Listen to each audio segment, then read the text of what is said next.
Look at this. Jerusalem. Now, the Apostle Paul told you that Jerusalem, which is over in the Holy, is just a city. That's nothing. How many of you said that the Jews are the chosen people? Is that right? Then God discriminates on the basis of race. Why would he pick just because a person's a Jew? Why? Because look, when you set the north, south, east, and west in Numbers 2:2, over to the east he put the tribe of Judah. Over to the east, to the right.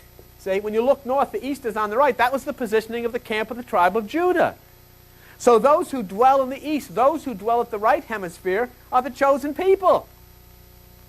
Israel, as I showed you this morning, is not a Jewish word at all. Israel is an Egyptian word. It is made up of 3 words, 3 Egyptian gods. It is made up of Isis, who is the spirit, and Ra, who is the mind, and from the Mithra bull cult, El, which means God which manifests in the flesh. So Israel has nothing to do with a country. It has to do with that which is within you. Spirit and mind unified to produce the God who is within you. That's what Israel is.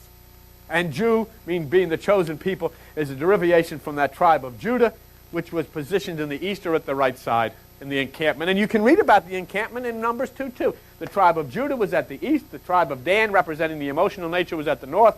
The tribe of Reuben, which represents the physical nature, in the south. And the tribe of Ephraim, which represented the intellectual nature, was in the west. Why was the intellectual nature was in the west? That's the brain. That's your intellect. That's the left side. Here's the right side, Judah of the east. It says right in Numbers 2:2, at the point of the rising sun. Why is it like this?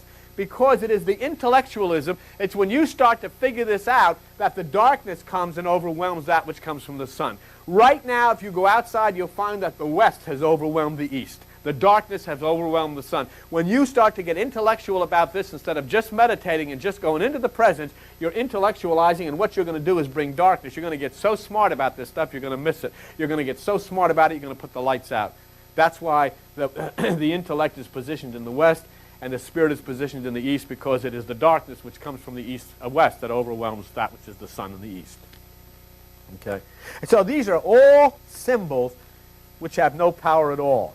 But they do have a training power to teach you. In other words, when somebody says anoint your oil, you should find out what the head symbolizes, what oil symbolizes, and understand the truth. When they talk about baptism in water, you should find out what water symbolizes, what baptism means, and why you're supposed to rise up into the air. But we've never done it. We've taken it literally, and the Apostle Paul said, be not a minister of the letter. The letter kills, but the Spirit gives life.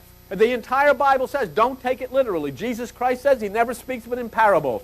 It says in Psalm 78, God speaks in parables. Proverbs 1:6 says, wisdom is understanding the sayings of the ancients and their dark sayings. It says in Galatians 4:24 that the Old Testament's allegorical. And yet we take it literally, and by doing so, we deprive ourselves of the truth. We deprive